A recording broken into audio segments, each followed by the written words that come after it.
வணக்கம் ஃப்ரெண்ட்ஸ். இப்போ நம்மளுடைய ஃப்ரெண்ட் ஒருத்தர் இந்த ஒரு ஆவணத்தை கொடுத்து இதில் இருக்கக்கூடிய ஸ்கொயர் ஃபீட் கரெக்டாக இருக்கா அப்படிங்கிறத ஒரு டீட்டெயில் கேட்டார். ஸோ அந்த இடம் சேல்ஸ் பண்ணுறாரு அப்படிங்கிறதுனால இந்த நம்ம சிட்டாவில் இருக்கக்கூடிய அளவுக்கும் அளவு ஸ்கொயர் ஃபீட்டுக்கு டாக்குமெண்ட் இருக்கக்கூடிய அளவுக்கும் கரெக்டாக இருக்கான்னு செக் பண்ண சொன்னார். ஸோ பார்த்திங்க அப்படின்னா இதில் கீழே பார்த்திங்க அப்படின்னா 0.2.23 அப்படின்னு போட்டிருக்காங்க. ஸோ இதில் போட்டிருக்கிற சர்வே நம்பர் 76 2A1Bயில் ஒரு 0.2.00, அதாவது 2 ஏர்ஸ்ன்னு சொல்லுவாங்க, 200 சதுர மீட்டர்னு சொல்லுவாங்க. அதே மாதிரி அடுத்து 76 5A1B அப்படிங்கிறதுல 0.0.23 அப்படிங்கிறது 23 சதுர மீட்டர்னு சொல்லுவாங்க. ஸோ டோட்டல் 223 சதுர மீட்டர். ஸோ இது நம்மளுக்கு கரெக்டாக இருக்கா அப்படிங்கிற டீட்டெயில்ஸ் கேட்டிருந்தார். ஸோ அந்த டீட்டெயில்ஸ் நம்ம இப்போ பார்ப்போம். ஸோ அதை நம்ம செக் பண்ணுறதுக்கு பார்த்திங்க அப்படின்னா இப்போ ஒரு சதுர மீட்டர் அப்படிங்கிறது சில அளவுகள்லாம் நமக்கு விஷயம் தெரியணும். ஸோ தெரிஞ்சால் தான் நம்ம இதை கால்குலேட் பண்ண முடியும். ஸோ ஒரு சதுர மீட்டர் அப்படிங்கிறது 10.764 அப்படிங்கிற ஸ்கொயர் ஃபீட் சொல்லுவாங்க. அப்போ 100 சதுர மீட்டர் அப்படிங்கிறது 100 சதுர மீட்டர் இன்ட்டு 10.764ன்னு போட்டோம்னா 1076.40 ஸ்கொயர் ஃபீட் அது சதுர அடின்னு சொல்லிட்டு நம்மளுக்கு கிடச்சிரும். அதே மாதிரி 10,000 சதுர மீட்டர் அப்படிங்கிறது 1 ஹெக்டேர்ஸ் அப்படின்னு சொல்லுவாங்க. ஸோ இப்போ நம்ம கொடுத்துருக்கக்கூடிய அளவு சிட்டாவில் பார்த்திங்க அப்படின்னா எப்படி கொடுத்துருக்குறாங்க அப்படின்னா இந்த மாதிரி 0.2.23 அப்படின்னு கொடுத்துருக்குறாங்க. ஸோ இது நம்ம எப்படி சொல்லணும் அப்படின்னா முதல் போட்டிருக்கிற அந்த 0 அப்படிங்கிறது ஹெக்டேர்ஸ்னு சொல்லணும். இங்கே 1ன்னு போட்டிருந்தா 1 ஹெக்டேர் அப்படின்னு சொல்லணும். ஒரு வேளை 2ன்னு போட்டிருந்தா 2 ஹெக்டேர்னு சொல்லணும். இப்போ 0ன்னு போட்டிருக்கிறதுனால அது 0 ஹெக்டேர். அப்போ ஒன்று வேல்யூ அந்த இடத்துல இல்லை அப்படிங்கிறது அர்த்தம்.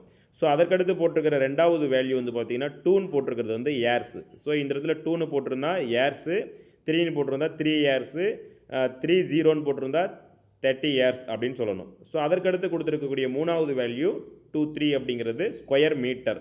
ஸோ இந்த ஸ்கொயர் மீட்டருடைய வேல்யூ பார்த்திங்கன்னா 23ன்னு போட்டிருக்காங்க, இங்கே 23 ஸ்கொயர் மீட்டர்னு சொல்லியிருக்கிறோம். இதே ஒரு 3 0ன்னு போட்டிருந்தா 30 ஸ்கொயர் மீட்டர். ஸோ அப்போ இதனுடைய அளவு நம்ம எப்படி சொல்லணும் அப்படின்னா அதாவது 0 ஹெக்டர் 2 ஏர்ஸ் 23 சதுர மீட்டர் அப்படின்னு சொல்கிறது தான் இதனுடைய அளவு, இதனுடைய பரப்பளவு சிட்டாவில் கொடுத்துருக்கக்கூடிய அளவு. ஸோ இதில் பார்த்திங்கன்னா ஒரு ஏர்ஸ் அப்படிங்கிறது 2.47 சென்ட் அப்படின்னு சொல்கிறது தான் ஒரு ஏர்ஸ். எத்தனை சென்ட்டுன்னு கேட்டால் 2.47 சென்ட். ஒரு ஏர்ஸ் அப்படிங்கிறது எத்தனை ஸ்கொயர் மீட்டர்னு கேட்டால் 100 ஸ்கொயர் மீட்டர் 100 சதுர மீட்டர்னு சொல்லணும். அதே மாதிரி ஒரு சென்ட் எத்தனை ஸ்கொயர் ஃபீட்னு கேட்டாங்க அப்படின்னா அது 435.6 சதுரடி அப்படின்னு சொல்லணும். சரிங்களா? இப்போ நம்மளுக்கு சிட்டாவில் கொடுக்கப்பட்டக்கூடிய இந்த 2.23 அப்படிங்கிறத 2 ஏர்ஸ் 23 சதுர மீட்டர்னு சொல்லணும்னு சொல்லிட்டேன். ஸோ இவங்க டாக்குமெண்ட்டில் போட்டிருக்கிற அளவு பார்த்திங்கன்னா 2400 சதுரடி போட்டிருக்காங்க. ஸோ அந்த 2400 சதுரடி சிட்டாவில் 223 சதுர மீட்டர் அப்படின்னு கொடுத்துருக்கிறதுனால இந்த 223 சதுர மீட்டரை நம்ம சதுரடியில் கன்வெர்ட் பண்ணணும் அப்படின்னா 223 இன்ட்டு 10.764 அப்படிங்கிறதுல மல்டிப்ளை பண்ணோம்னா நமக்கு வேல்யூ கிடைக்கும். இப்போ இதை மல்டிப்ளை பண்ணிங்க அப்படின்னா 2400 சதுர அடி அப்படிங்கிறது.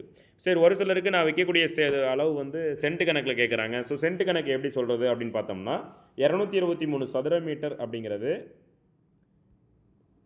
சென்ட்டில் ஒரு சதுர மீட்டருக்கு அளவு பார்த்திங்க அப்படின்னா எத்தனை சென்ட்னா 0.0247 சென்ட்டுன்னு சொல்லுவாங்க. ஸோ 2.23 அப்படிங்கிற நமக்கு அளவு கொடுத்துருக்கூடிய 223 சதுர மீட்டர் அப்படிங்கிறது 223 இன்ட்டு 0.0247 போட்டோம்னா 5.5081 அப்படின்னு வரும். ஸோ இந்த 5.5081 அப்படிங்கிறத முழுமைப்படுத்தி 5.51 சென்ட் அப்படின்னு சொல்கிறோம். இன்னொன்று 223 சதுர மீட்டர்னு கொடுத்துருக்கக்கூடியது இந்த இதில் நமக்கு ஏற்கனவே சிட்டாவில் கொடுத்துருக்காங்க பார்த்தீங்களா 0.2.23 அப்படிங்கிறது. இப்போ ஹெக்டேர்ஸ் இருந்துச்சு அப்படின்னா ஒரு ஹெக்டேர் 2.23ன்னு போட்டு இன்ட்டு 2.47 போடணும். இப்போ ஃபார் எக்ஸாம்பிள் இங்கே 102.23 அப்படின்னு கொடுத்துருக்குனாங்கன்னா இவன் ஒரு ஹெக்டேர் 2.23 இன்ட்டு 2.47 போட்டோம்னா நம்மளுக்கு எத்தனை சென்ட் அப்படிங்கிறது நம்மளுக்கு கிடைக்கும். ஸோ இங்கே பொறுத்தவரைக்கு நமக்கு ஹெக்டேர்ஸ் இல்லை அப்படிங்கிறனால 2 ஏர் 23 சதுர மீட்டர் அப்படிங்கிறது தான் நம்ம கொடுக்கணும். ஸோ 2 ஏர் 23 சதுர மீட்டர் அப்படிங்கிறது இன்ட்டு 2.47 போட்டோம்னா 5.51 சென்ட்டு அப்படின்னு சொல்லுவாங்க. ஸோ நண்பரோட பத்திரத்தில் இருக்கக்கூடிய 2400 சதுரடி அப்படிங்கிறது 223 சதுர மீட்டர் அப்படிங்கிறது கரெக்ட். ஸோ இதில் நீங்கள் வீடியோ பார்த்துட்டு இருக்கிறவங்க 125 சதுர மீட்டர் அப்படின்னு இருந்துச்சு அப்படின்னா அதனுடைய ஏரியா எத்தனை சென்ட் அப்படிங்கிறத கீழே கமெண்ட் செக்ஷனில் சொல்லுங்கள். Thank you very much.